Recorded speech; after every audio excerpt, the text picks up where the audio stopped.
All right. Hello, everyone, and welcome to another episode of the Serious Sellers podcast by Helium 10. I'm your host, Shivali Patel, and this is the show that is our monthly TACoS Tuesday special, where we talk anything and everything that is Amazon PPC. And today, our guest is Chris Rawlings. He is a multi-million-dollar Amazon seller. He's the host of the Profitable PPC Challenge, as well as the CEO of Sophie Society, which has quickly become one of the most recognized in-demand PPC optimization conversion agencies in the Amazon community. They work regularly with 6, 7, 8, and even 9-figure brands. And today, Chris is here to answer all of your questions. So, for those of you who are tuning in live, and we are live on several platforms from Facebook, YouTube, LinkedIn, let us know in the comments section where you're tuning in from, and we'll be sure to answer those questions. Let's go ahead and get Chris up here. All right. Hi, Chris. How are you? What's up? I'm good. I'm ready to go. Let's answer some questions. Yes, right? Yes, exactly. I love that energy. And PPC is such an exciting component of your brand, your business, building out your business, even re-optimizing later on.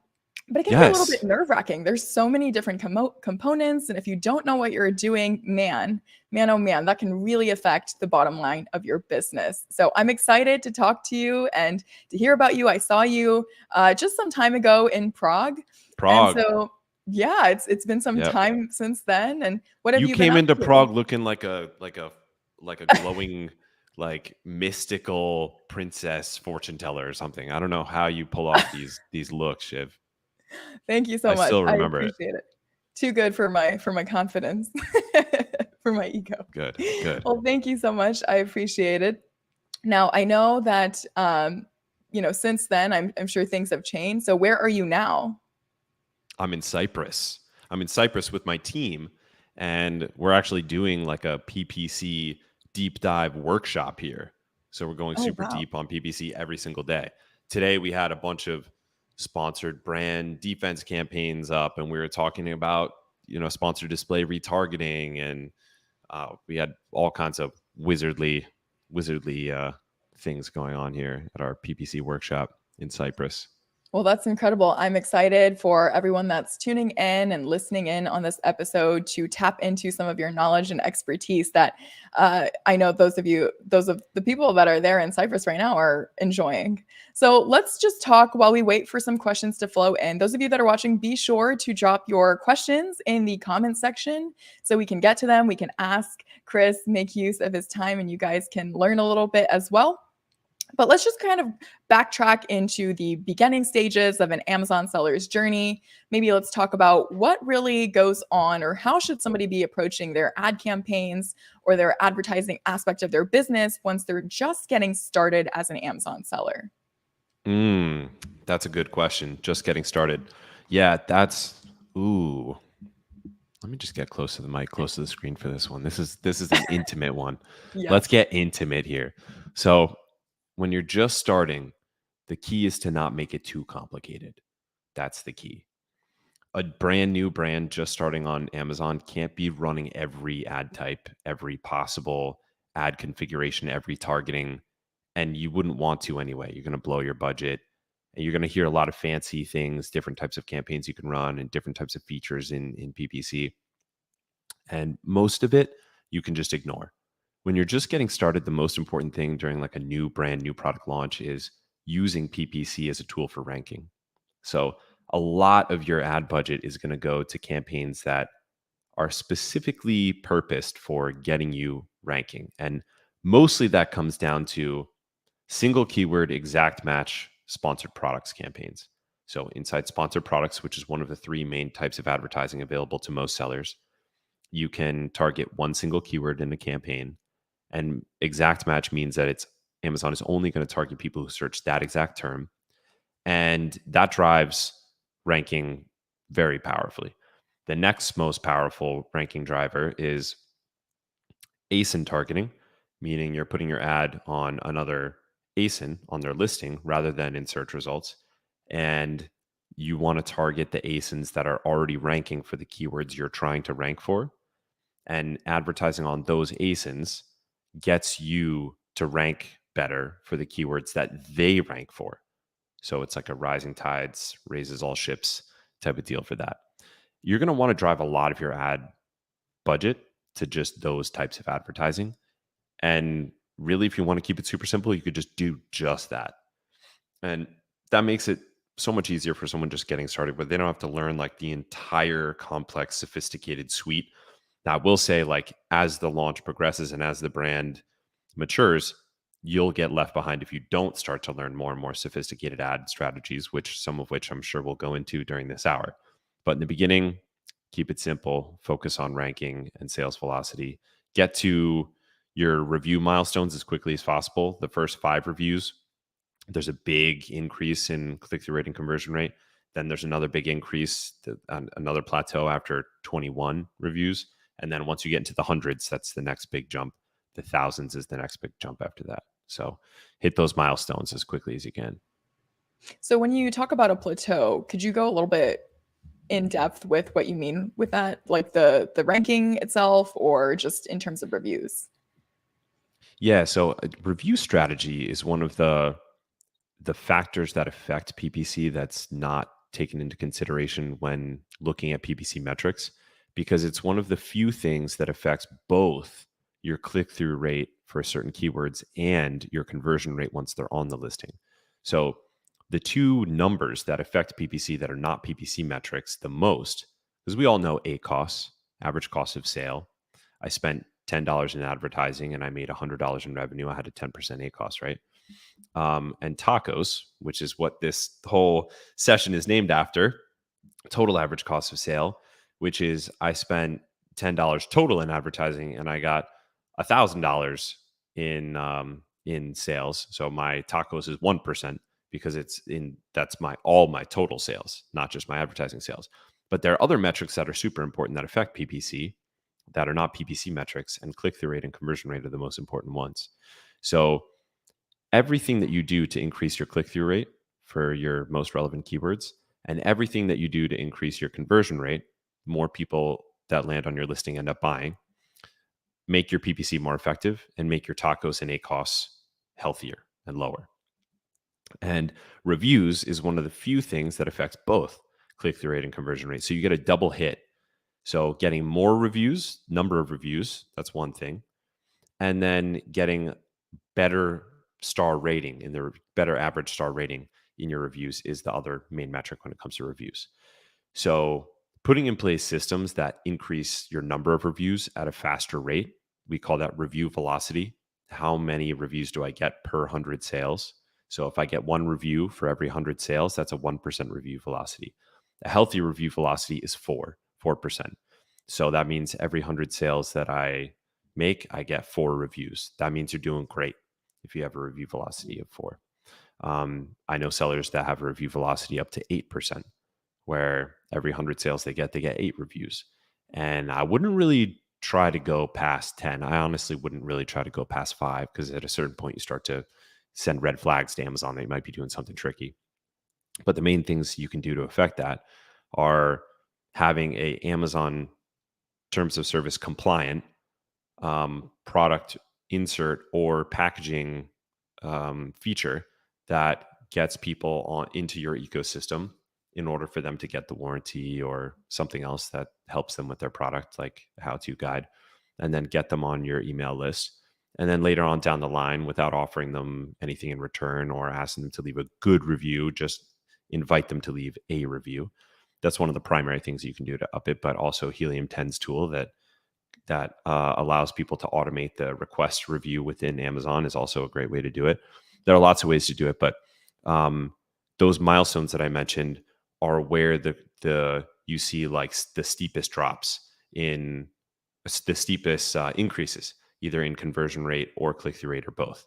So the first 5 you get, it's like big difference between when you're between 1 and 4 and when you're after 5.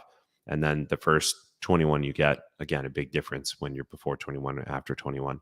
And then once you're in the hundreds, big difference again. So putting in place the systems to make sure you get to those milestones quicker is good. So let's say somebody has gone through those steps and has really optimized those underlying factors you're talking about, which is really interesting because you don't hear a lot of people talk about it. I feel like it's kind of known, but no one's actively thinking about it, thinking, okay, well, like what should I do to optimize these underlying factors? But let's say somebody has gone through those things. Well, then when do you really start to begin adjusting or thinking about things like, well, this keyword might not, I should change out this keyword for my ad groups, or even just considering that the click-through rate or conversion rate isn't what you want it to be, or you want to change something out in your actual ad set? Yeah, the main metric to look at, again, I'm getting closer. I feel like by the end of this, I'm going to be like right up on the camera and it's just going to be my nose. But for some reason, when you ask a question, it makes me want to like lean in, like I'm Yeah, it whispering the feels answer. like you're telling us secrets. I know yeah. Well, I guess, I mean, to some people, these are secrets. So yeah, so the main way to know whether you're doing good or bad when it comes to these outside factors that affect PPC, like your click-through rate and your conversion, is by benchmarking them. So for conversion rate, for example, you can use the Product Opportunity Explorer tool, which is inside Seller Central, to benchmark the search term conversion rate um, of the entire space for that search term. So now you know for those sellers that are ranking for that keyword what they convert at. And each space is radically different. If I looked at the search term conversion rate of like vitamin D supplements, it's going to be totally different than the search term conversion rate of commercial hand blenders, because one is something that people buy all the time, over and over again, and it costs less than $20. The other thing is a $300 item that people tend to shop around and do a lot of research for, right? So first you have to benchmark it by getting that data. And now you know, okay, is my product above or below that benchmark in terms of my conversion rate? Now I know some idea of if my conversion rate is good or bad. If it's bad, then every dollar you put into PPC is not totally wasted, but in a sense wasted, because you haven't fixed underlying issues that are going to keep your PPC from allowing your product to perform well. So once you've benchmarked it and you know whether it's good or bad, if it's bad, fix the underlying problems to make it good. If it's good, then you do want to shift your attention to proper PPC management, and you're in a good place to perform well with PPC as long as you have everything dialed in, some of which we're gonna touch on today.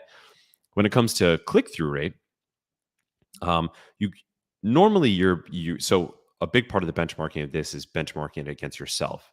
You do have the search query report inside brand analytics that allows you to see the whole funnel for your product and for the space, which helps you benchmark your click-through rate. And then you also get your own click-through rate inside your advertising metrics inside the Amazon Ads dashboard and in your search term reports. So now you know your some idea of if your click-through rate is healthy. And it's the exact same thing with your click-through rate as it is with your conversion rate.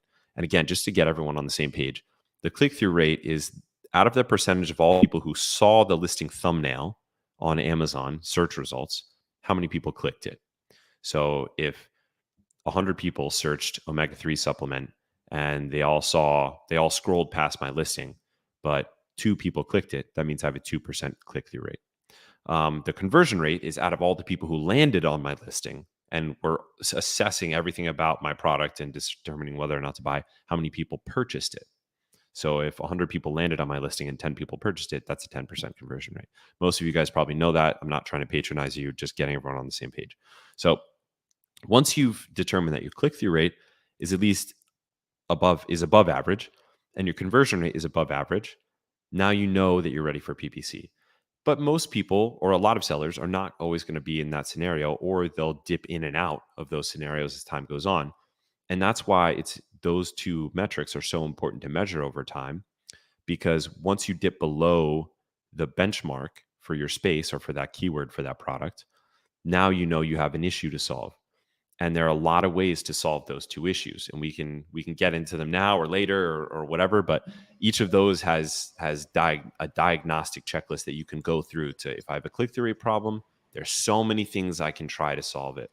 And if I have a conversion rate problem, again, there's so many things that I can try to solve that problem. So you really have limitless options available to you to solve those things. I think now's a great time to get into it. We're already on the topic, and I'm sure Yeah. those people that are listening in would love to know. So yeah, what are those? What's that checklist? All right. Well, let me just get a little closer to you here so I can whisper in your ear. No, I'm just kidding. I'm pretty sure I'm as close as I can get. I'm listening. Okay. Okay. Good. Yeah. So I'll do a high level, and then we'll dig into the ones that you might find are most interesting, or that you guys watching out there finding most interesting. And hey, everyone that's posting those comments, and so glad to see people flooding in here. This is cool. So click-through rate and conversion rate, the two most important things that have to be healthy in order for your PPC to perform well. Let's start with click-through rate. Let's open up the box of click-through rate. What's inside click-through rate? What is click-through rate? What affects it? Well, everything that the customer sees on your listing thumbnail is affecting whether or not they click through. So just talking about the listing thumbnail for a second, because there's also the topic of the actual keyword relevance itself, but just to talk about the listing thumbnail, what makes a listing thumbnail? Let's talk through it. So the primary image. First of all, again, getting everyone on the same page. Listing thumbnail is what you see when you search Amazon, and those are the search results. Each one of those things is a listing thumbnail. You're not on the listing yet. You just have a little preview of it, right? And what do you have? You have a primary image, which is the first image you upload on the listing.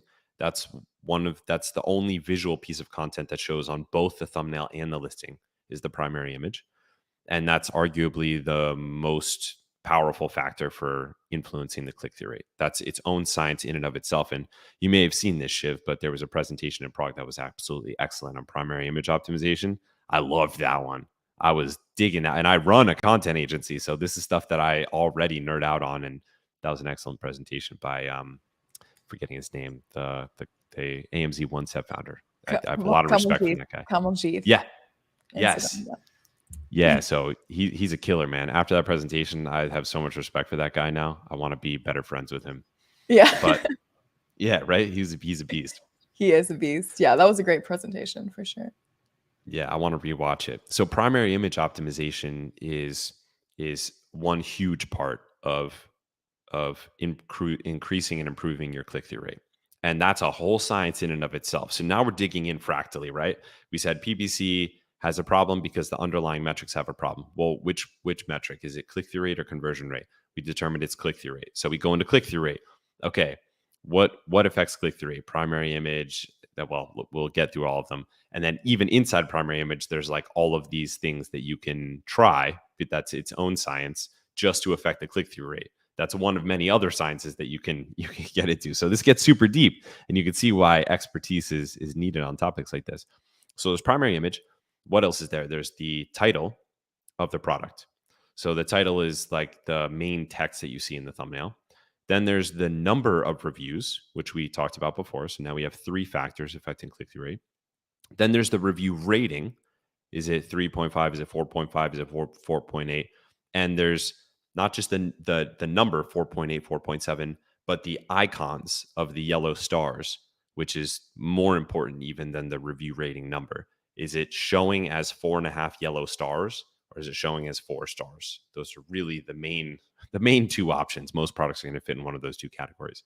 So we have that. Then we have the badges. Do I have a bestseller badge? Do I have an Amazon's Choice badge? Do I have some of the more exotic badges like Climate Pledge Friendly or Small Business Badge? That's the 5th factor there. Then we have the price. The price of the product influences whether or not someone clicks on it. Then there's the potential to have a strike-through price, which is independent of the price itself. Having a strike-through price can affect whether or not someone clicks on it. Then there's the size of the thumbnail itself. So not many people know this, but you can influence the size of your thumbnail. And if it's bigger, it's more likely to be clicked because of the random walk hypothesis. This is a hypothesis inside chaos theory and math. I majored in physics. I don't think I've mentioned that to you ever, but I'm a math guy.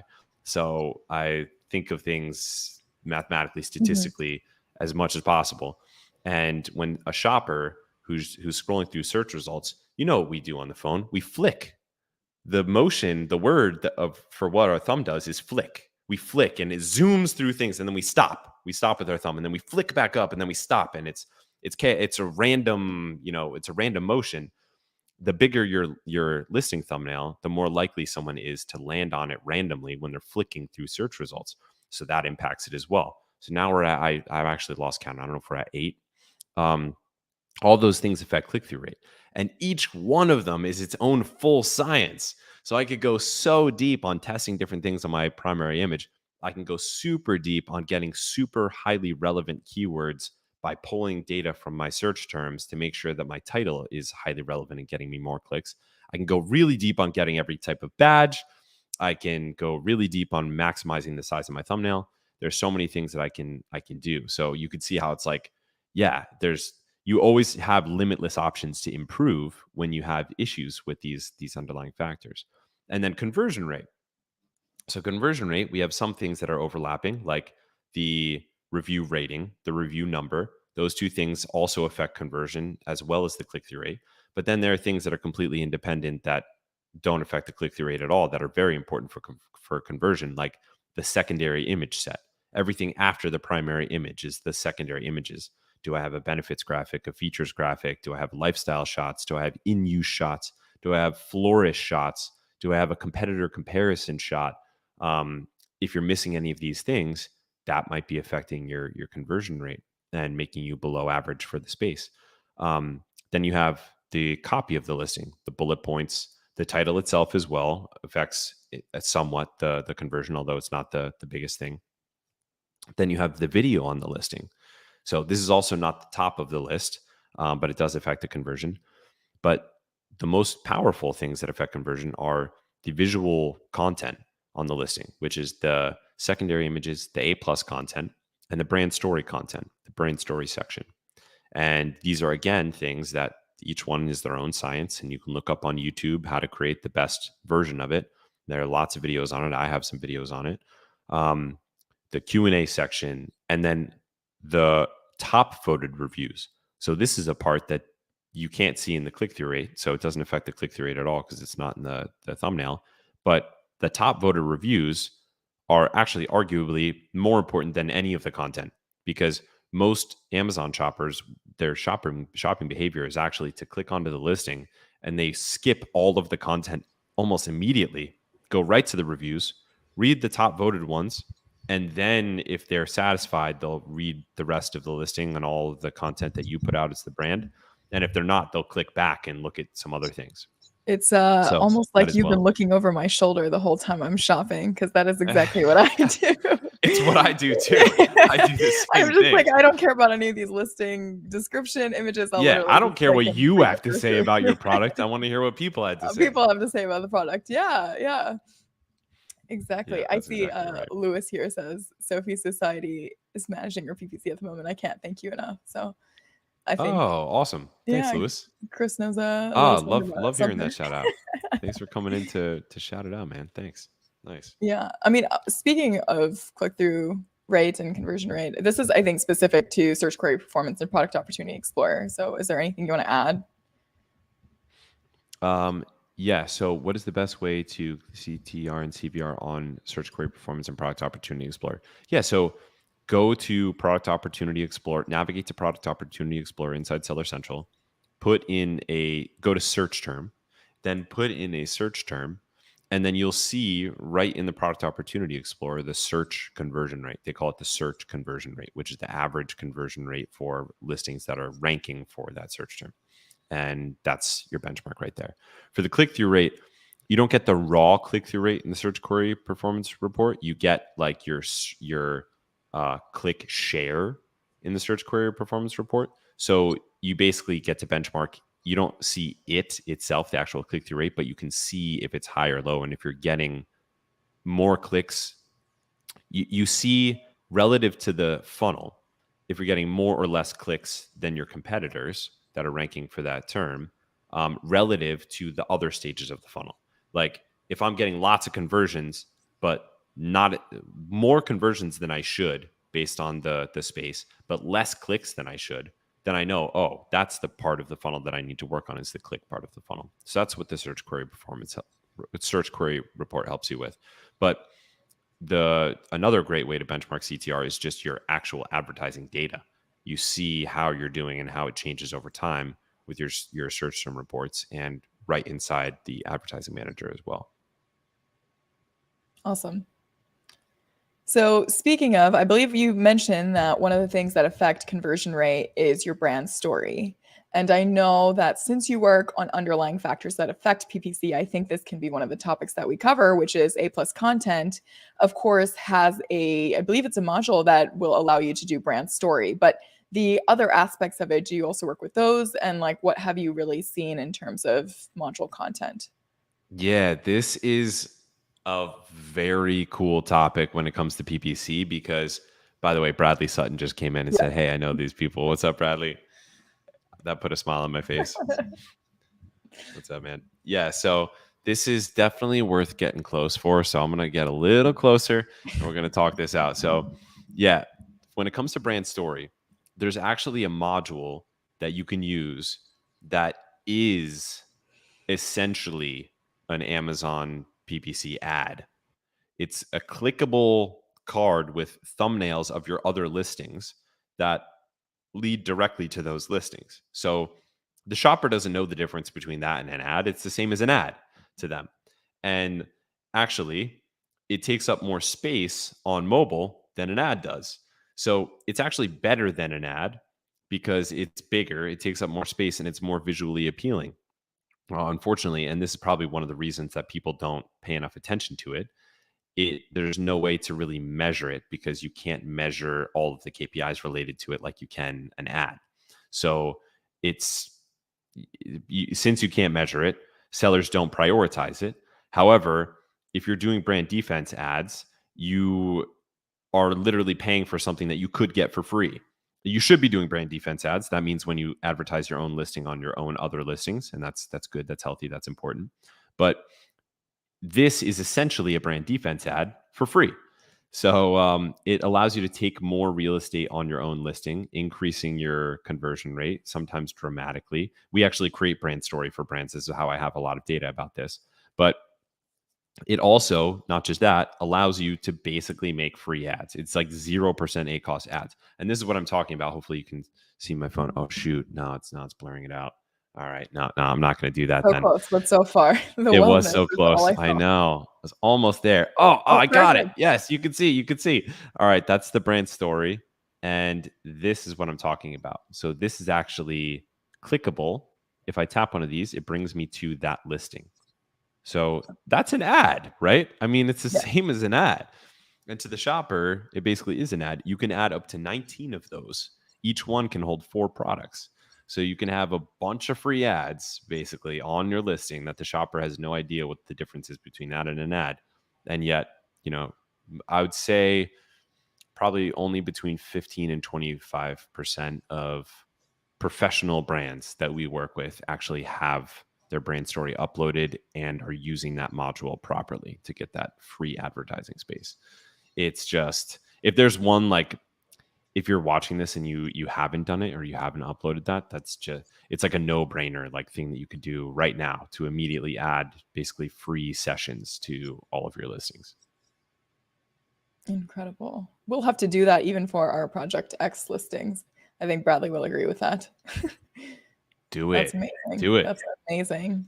It's great insight. I see we have some more questions here. So let's jump into those here. We have Victor who says, had a few bad reviews, some trouble with the product, but I fixed it, 4.4 stars. Do you think I should relaunch? 46 total ratings. People still buy the product, but I can see that my conversion rate has dropped. So what would you recommend here? Yeah. So let's see, 46 total ratings, still pretty early on in the product's life. I know that feels like a lot when you're in the launching phase because you're like, yeah, I had to beg, borrow, and steal to like get there. But 4.4 stars is not bad. You still have the 4.5 star image in the gold stars. So you're still showing as 4.5 gold stars.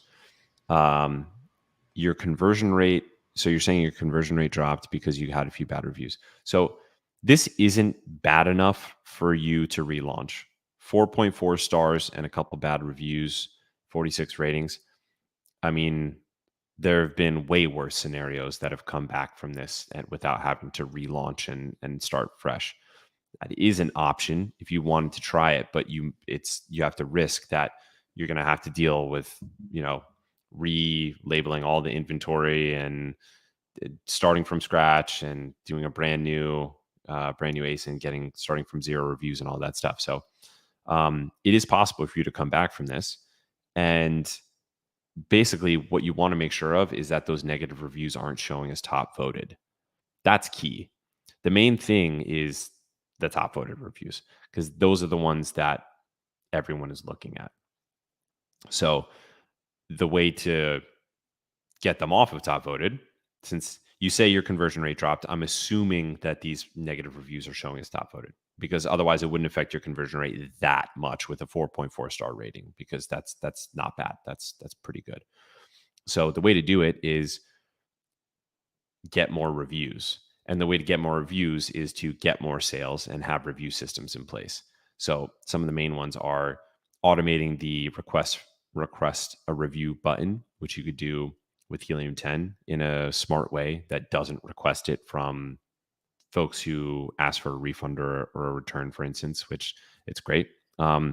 Also having a product insert in place that has a follow-up sequence. So the product insert has like a URL or a QR code that the customer scans. It brings them to a landing page where they put in their information. They get put on a list, and then later on down the line, you invite them to leave a review. So that, and then also there are things that you can do that are kind of like review triggers that you can pull at any time. So if you have a negative review, there are things that you can do to quickly bury it. And one of those things is keeping a sort of bank of customers who accidentally left seller feedback as a review, which happens to every seller. This is very common because shoppers just still to this day don't really get the difference between seller feedback and a review. So I'd say it's anywhere between 1 in 5 and 1 in 3 seller feedbacks is actually a product review, whether it's negative or positive. And so this is kind of a bank that you can like, it's like a water tower that you can like drain at any time, like pull water from at any time, because you can ask these people who left this feedback, you can let them know they left feedback as a review. They left a review as feedback mistakenly, and to ask them to please leave a review. And some portion of them will, especially if they were actually really delighted by the product. So that's a good way to quickly bury bad reviews that are coming in that are affecting your conversion rate. So yeah, long story short, I would say if it were me, I probably wouldn't relaunch, although you know the situation better than me and it is an option for you. You still can come back from it. Just ensure that the negative reviews are not showing up as top voted. And if they are, do everything you can to fix that. And then push for ranking with your PPC hard for highly relevant search terms. Wonderful. All right. What about this question right here, which is, do you do bid adjustment modifier percentages on top of search and or product pages? Yeah, that's another awesome question. I guess I have to get close for it because it's an awesome question. So yeah, the bid adjustment modifiers are super useful for all different reasons. So you can go up to 900% on your bid adjustment modifiers, meaning you're giving Amazon a huge amount of leeway to adjust the bids the way that you want them to be. So every sponsored product campaign can show either in search results or on product detail pages. It's kind of annoying because if you're targeting search terms, you think, well, I'll only show up in search. Well, it's not the case. Amazon can show your ad either place, whether you're targeting keywords or ASINs. So if you really want to show up only on product detail pages or only in search, you can up the bid adjustment modifier that Bradley is referencing here to make it more likely that you show up where you want to show up. So here's an example of that is if I know that I need to drive search placements, top of search placements for a particular keyword that I want to rank for, and say I sell kids omega-3 gummies, And I know that the highest relevant search term for me, because I really focused on my particular customer demographic, is non-choking kids chewable omega-3 gummies, because all of my branding is about how no kid can choke on it because it's circular and it has a hole in it or something like that. I'm literally just making all this up. This isn't a real scenario. But if I know that that's a super high relevant search term for me, and I really want to rank for it, I'm going to want to get a lot of top of search clicks for it, because that drives ranking the most powerfully.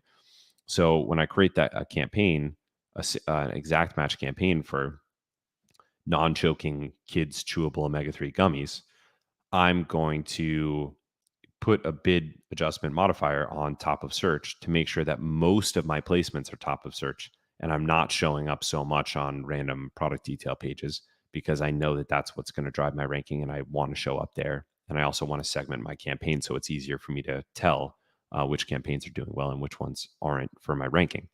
So you could go super high on that. You could start with 100%. You could go up to 2, 3, 4, 5, 600%, all the way up to 900%. And it doesn't necessarily mean that Amazon is still, even if you go 90%, it doesn't necessarily mean that Amazon is still gonna only show your ad there. It still can show in the other placement like product pages, but it makes it more likely, and it allows you to control those ads more. And then the same way goes the other way for product pages. If I know that I want to, like we were talking about earlier before, target products that are already ranking for the keywords I'm trying to rank for, and I have my list already, and I want to just show up on those product pages, I will adjust the product pages up to make it more likely that I show up only on those pages and not as much in search. Oh, and then there's one other related factor to this, and that is there's a type of campaign that's super lean. This is another, if people are trying to take actionable stuff out of this, and that brand story thing was one that anybody wrote down or thought, hey, I could do this. Here's another one coming at you right now. This is a type of campaign that we discovered, and it's not complicated. I'm sure that other brands and agencies have discovered it themselves, but we put a name to it, and we called it a STEP campaign, a self-targeted product placement campaign. This is a type of campaign we apply to every brand. Every brand should be running this type of campaign. It produces a low volume of sales, but they're highly profitable, and they tend to be highly profitable. Not always, but they tend to be high margin, high profitable campaigns. And we have some of these that have been running for definitely months, quarters, at least over a year. And they'll produce week after week 8% ACoS sales. We have one that's producing consistent average 5.1% ACoS sales, but a lot of times it'll be 13% ACoS, 12% ACoS. You can get really healthy ACoS with these campaigns. And what it is you target, it's ASIN targeting inside sponsored products, and you target the same product that you're advertising. So usually you're targeting either other competitors' products or your other products, right? So that'd be sponsored product offense campaigns, ASIN targeting offense campaigns, or ASIN targeting defense campaigns. Either I'm trying to get on a competitor's listing or I'm defending my own listing. Well, this is even further in than that. It's like Inception. I'm advertising my listing on my own listing. So it's like, is that possible? Is that a dream within a dream within a dream? And Amazon actually won't do it. So they won't show your ad for your listing on that same listing, because it's pointless. Like, what would happen? Nothing would happen if someone clicked it. They're already on the listing. Like, it's not, all it could do is reload the page. So what it does do, though, is it then takes anybody who's landed on the listing and then not purchased and gone back to search results, and it's like instant retargeting. So it immediately starts showing the ad to them in search, and also probably on product detail pages. I'm not sure, but in search once they visited your listing. So everyone knows retargeting within sponsored display that you can do, but this is a type of effective retargeting that you can actually do within sponsored products. So that's another application. That's incredible. Yeah, it's cool. It's a cool hack. Yeah, because you think a lot about retargeting, and you have that when you're driving external traffic, but I've always wondered on Amazon. So I had no idea. That's really cool. Thanks for sharing. Yeah. As far as, let's say you've set up your ad campaigns and you've taken a look at your click-through rates, your conversion rates, really started to optimize all that great stuff. What about metrics? Like, is there a best newish feature or metric from Amazon advertising that you think sellers are not using enough? Yeah. So one of the metrics that I think is like completely overlooked, actually, I'll name two because I think there are two really overlooked, really important metrics. One is we're calling it your lifetime ACoS, LACoS, like rather than TACoS, your total average cost of sale. This is your lifetime average cost of sale. So this means for my new to brand customers, the first time they've ever purchased my product, based on my average lifetime value, what portion of that revenue, expected revenue, did I pay in advertising costs? So my ACoS, if I sold a $100 item and I spent $10 on ads, is 10%. But if I know that my lifetime value for a new customer, because 20% of them end up buying another $100 item within the first year, my lifetime value is actually $120 because 20% of them are buying another $100 item. So my lifetime value is 1.2 times 100. And that is $120 is my lifetime value. So my LACoS of that first sale, my lifetime ACoS, is actually $10 divided by $120, not $10 divided by $100. And this is actually a really valuable metric to measure because it forces you to focus on lifetime value, which is one of the ways that a brand can compete better with every other brand in the industry is increasing order value and lifetime value. And that's the game for every direct to consumer brand and physical products brand, but we don't measure it on Amazon for some reason. We're all like, we're like drug addicts. It's like more sales, like more first time sales. Hit me with more sales. Hit me. But like the long term view is what is how many what future revenue does this get me when I get a new customer to my brand? And the LACoS is what forces you to kind of focus on that. So my ACoS in that situation, 10 over 100 is 10%. My LACoS is 10 over 120, which is, what is that, 1 over 12, like 8-ish%. And that lets me know, okay, so actually maybe this, with enough time passing, maybe I can handle this campaign. Whereas before I would have turned it off early because I'm not recognizing the expected revenue based on my lifetime value. So that's one metric I think is very overlooked. Yeah, that's a great thing also to keep in mind for anybody that's interested in exiting their business and just kind of projecting how things are going. Yes, that's a very good point. That's so true. Yeah, you know what? I'm going to weave that into my whole pitch for this metric from now on. And I'll give you credit, Shiv, so that Thank you. Thank you so much. yeah, I'll mention you. And there was one other that I was going to mention as well. And this is another one that I think is super overlooked, which is percent of listing owned. So going back to that like random walk hypothesis, which is part Mhm. of chaos theory, probability theory. When someone's on your listing and they're doing the flick that we talked about before, flicking the thumb, flick down, stop, flick up, stop, read, quick, flick down. And we're like, we're like freaking ADD 4-year-olds who just popped a bunch of Adderall or something. Like that's what shoppers do. And so your listing is actually composed of a bunch of content that you uploaded and a bunch of ads that Amazon put on for other people's listings. That's what a listing is. And if you break it down, it's funny. I actually have we're not screen sharing here, but I have a great visual of this that I just had open today, where I took a whole listing mobily and I screenshotted it all the way down from the top all the way to the bottom. And listings are really long, by the way. Like it's very, very, very long. Like it's something like 20 or 25 scrolls worth. That's how long a listing is. And then I highlighted the sections that were owned by the brand. And I highlighted in a different color the sections that were owned by not the brand, by Amazon, trying to get people off of the brand to buy other brands' products and distract them from the brand. And it's funny, this metric of percent of the listing that you actually own versus competitors own varies dramatically from listing to listing. And people don't realize that you can influence this very heavily. There are a lot of ways to influence it. Brand defense campaigns are a great way to influence it, where you advertise your own products on your own listings, and you get some of the real estate of your listings back. So it makes it less likely that a competitor clicks off your listing, or that a shopper clicks off your listing and onto a competitor's listing, and more likely that they just click onto your other listings and stay in your ecosystem. Another way to do it is uploading all of the modules that you have available to you in A+. So you have the brand story module and the A+ content module, or the premium A+ content module. That allows you to take up more space on your listing, and Amazon gives you just more listing when you do that. And that means that a greater percentage of the listing is owned by you.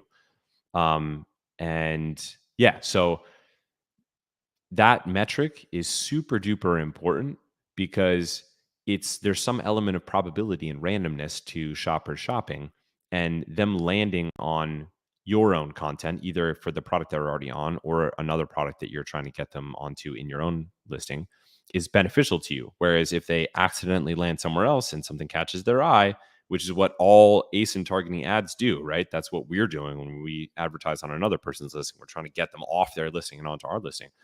So you want to minimize that for yours. When they do that, when that happens, there's just yet another chance for them to not buy your product.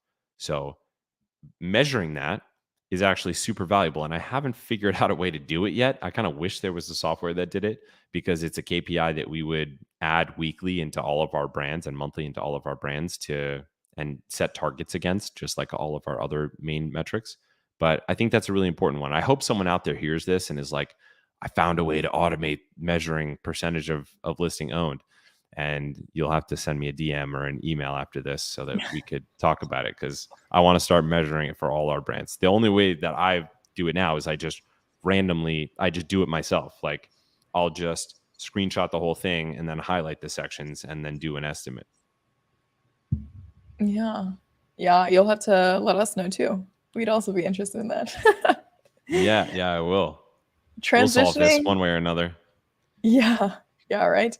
Transitioning from sort of all of the underlying factors into something you mentioned earlier, which is the keywords, right? That's what a lot of people focus on when they're trying to optimize. So how do you really decide which keywords to structure or like go after for your campaigns? Well, in the very beginning, doing upfront keyword research is the way, because you don't want to let Amazon waste all your ad spend in the beginning of a product launch in order to find keywords with auto campaigns. So using a tool like Helium 10 to do your keyword research upfront with reverse ASIN analysis, like Cerebro, and upfront keyword research based on a seed keyword is the main thing you want to do. And do it very deeply. Use multiple sources, get an exhaustive list of keywords, and then score them, and then put them in groups by their semantic core or their buyer intent. So if I am selling toy blocks for kids, I'm going to have a few keywords that I know I need to rank for. And it's going to be like toy blocks for kids, colored toy blocks for kids, and maybe a few other ones that I know are the highest volume, highest relevance. But then there's going to be a long list of long tail keywords that fit into certain families. Like learning toys is a family. There might be a whole bunch of keywords relating to learning toys for kids, learning toys for toddlers, advanced learning toys, STEM learning toys, school learning toys, all that stuff with learning toys. Those can go together because they're really long tail keywords. They might have lower search volume, and you can put them in a campaign that you manage sort of as a set. You can still manage them individually, but they don't have to necessarily all go into each having their own single campaign. And that's kind of like the starting point, is that. So I have that, and I'm going to have a number of families, right? I'm going to have learning toys is going to be a whole family of long tail keywords. Then I might have 4-year-old. There might be toys for 4-year-olds, 4-year-old colored blocks, 4-year-old block toys, 4-year-old stacking blocks, and everything for 4-year-olds. That's going to be a whole family, right? And so I'm going to organize it like this with my upfront keyword research in the beginning.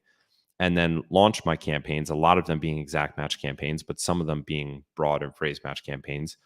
And then I slowly but surely start adding more discovery campaigns into my PPC as time goes on. And there's three main campaign types that can allow you to discover new keywords.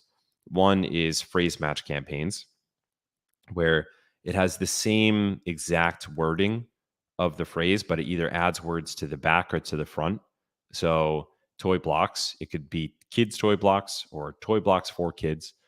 So that's one type that allows you to discover new keywords. And that's kind of like the smallest circle of relevance that you have. Then there's broad match, where it'll have the words, but not in the same order. So it'll have like toys for kids, blocks, they're not necessarily in the same order. They're not necessarily together. But you can discover more keywords that way. It gives Amazon more leeway, and you give them seeds so that they're not wasting your ad spend in the very beginning. Then once you have enough sales history and you've discovered more keywords with your narrow, broad, and phrase match campaigns, then you could turn on auto campaigns. And there's multiple types of auto campaigns as well: close match, loose match, substitutes, and complements. Those are the four main types. And you'll want to create individual campaigns for each of those. And again, start with the ones that are most relevant. And that allows you to discover new keywords. And the best source of keywords is your own PPC, is your own search term reports, is your own Amazon ad manager. But upfront, you don't want to start auto campaigns just to discover keywords in the beginning, because Amazon will just waste all your money. So start with your own deep keyword research, then start after the exact campaigns, then go into phrase and broad, then start turning on auto, and do it slowly and very restrictedly. And that's like the proper way to do it without wasting all your funds. That's really insightful, because I was just going to mention, I said, yeah, I know in the beginning you said exact and then product targeting, and then obviously all the optimization underlying factors we talked about.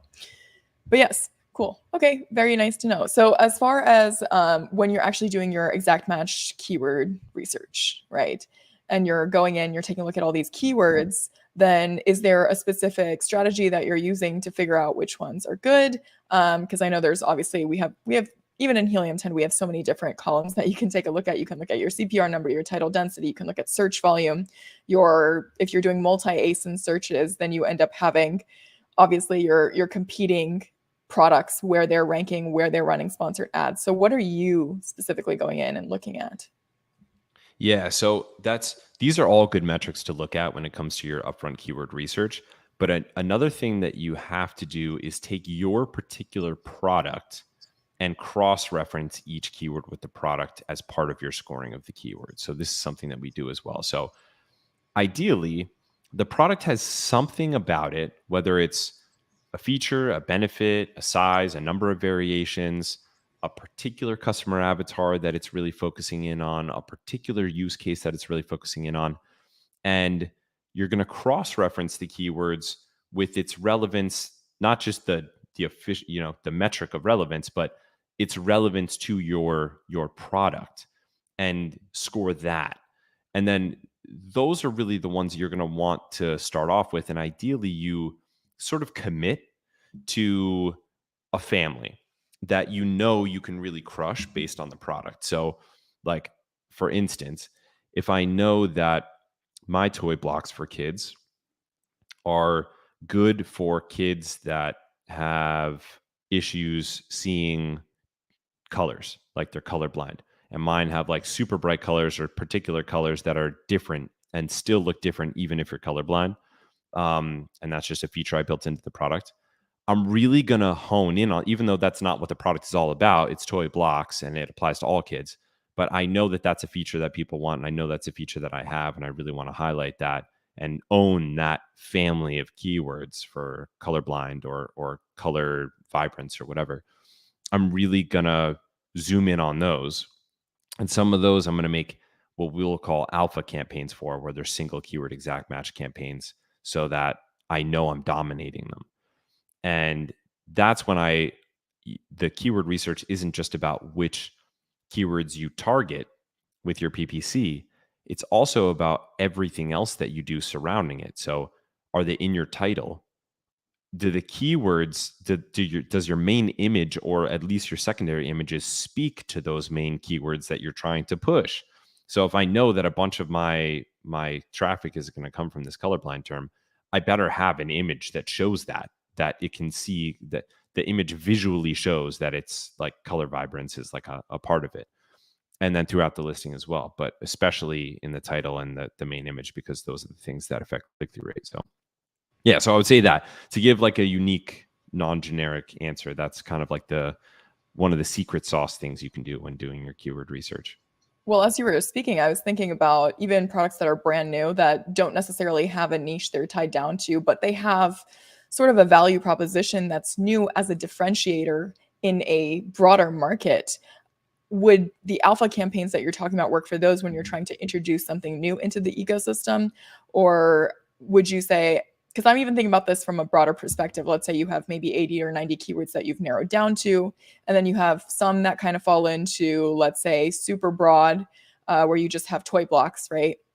And then you have a little bit more narrower keywords that are toy blocks for colorblind kids. And then you have something that's brand new, which maybe doesn't exist yet in the market, but you have that combined with, I don't know, some additional pitch point, then that would be a separate campaign. Would you divvy out the campaigns into 3 different sectors where you have something that's a little bit more broad but still is relevant just because it's a little bit narrower of a field?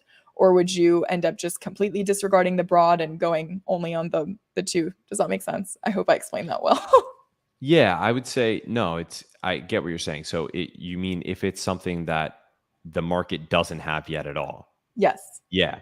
So the main thing that I would first check is if there is indeed even search volume for it in the first place. Because if there is, that's great. The market hasn't spoken to it yet. It's a feature that we do have, and there's demand for it. So that's like the perfect scenario, and that's awesome. And I definitely would do an alpha campaign for that, because you could absolutely crush it and just isolate it, focus only in on it, so you can really dial in the daily budget and the bids and the targeting and all of that. But if it's something that's unique that the market hasn't seen yet, and the market doesn't even know to search for it, so if it's like a feature or an element of the product that it's like we know we've nailed it and we know that it's what people want and what they need, but they just don't know to search for it, then that's something that we need to do like educational or browse-based advertising for. So I would focus on getting a sponsored brand video ad that shows up in search so that it can highlight whatever that thing is that the rest of the market doesn't have that we have to people who search that don't even know to search for it. So they're searching for the broader keyword, but I'm still targeting the broad keyword, but I'm highlighting in my creative the particular thing that I'm trying to communicate to the market that they don't know to search for. And then another way to do this is you can also do custom creative static images in sponsored display. And you can put those in highlighting whatever that feature is or whatever that element of the product is, and put it all over Amazon, on other ASINs that don't have it. And you could do great with that, but it's more browse based than it is search based. Okay, I'll ask you just a couple more questions here and we'll close out. As I didn't even think about the sponsored brands and using it to highlight a differentiator, but I think that's a fantastic idea. And if it was, let's say, a niche market that does already exist, but there's maybe it's a newer market, right, that's starting to pick up pace, when would you, even if that wasn't the case, when would you sort of expand into the broader terms? Because you have these super saturated markets like collagen peptides, but even then, Yeah. people still break into them. So when is it Yeah. really a good idea to go into those sort of markers? Well, the way that we view this is sort of in concentric circles of relevance. So it's always a good idea, if you want to run lean and run smart and run capitally efficient, to start with the smallest circle of relevance that you can, that has the highest relevance traffic or the highest relevance terms, the highest relevance in general, but the smallest volume, and then expand out as much as you can. So you're taking a shot, the bigger you get, the more uncertainty there is. So I'll start with the things I know that I've nailed. So I know that, my product nails it when it comes to this color vibrance. So I'm definitely going to go all in on that. And as I'm gaining traction with that, I'm going to go further and further out in relevance and get closer and closer to that super high volume, broad search term that you're talking about. So to answer the question of when to do that, it's once I've nailed the step right below it. So if the broadest search term that's possible for this product is collagen peptides, I'm going to start going after it only after I've gotten the next broadest that's relevant to me. So collagen peptide capsules, or it wouldn't be capsules because it's always powder, but collagen peptides large, or whatever it is that's more relevant to me, that is smaller search volume but higher relevance to me. Once I've gotten the one that's right underneath it, then I know I'm ready to try the biggest circle, the biggest, broadest term.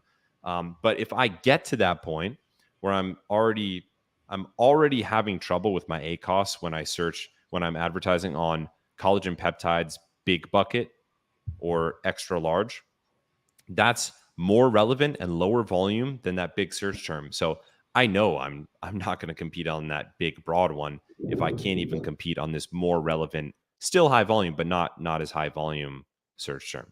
So Right. it's like that. It's those concentric circles. I'm going to keep pushing that boundary until I reach the edge of the maximum ad spend that I can stomach anymore.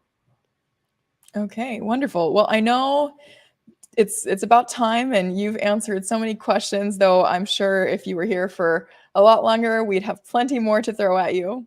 I see Sam had a question, but Sam, hopefully you got your question answered there in the comments. And I see that we have nice comments coming here. Thank you from London. We have, thank you guys. Amazing live, by the way. We are so glad you tuned in. Thank you so much, Chris, for being here. Now, one last question. How can people contact you if they're interested in asking you more questions or working with you? I know you also have the PPC challenge that's coming up. We'll go ahead and toss a link into the chat here just so people can get a little bit more information. But how can people contact you?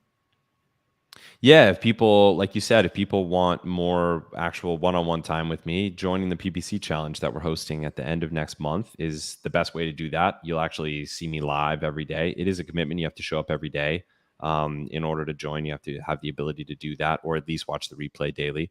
But it's the most well-attended Amazon PPC-focused event for sellers, by sellers.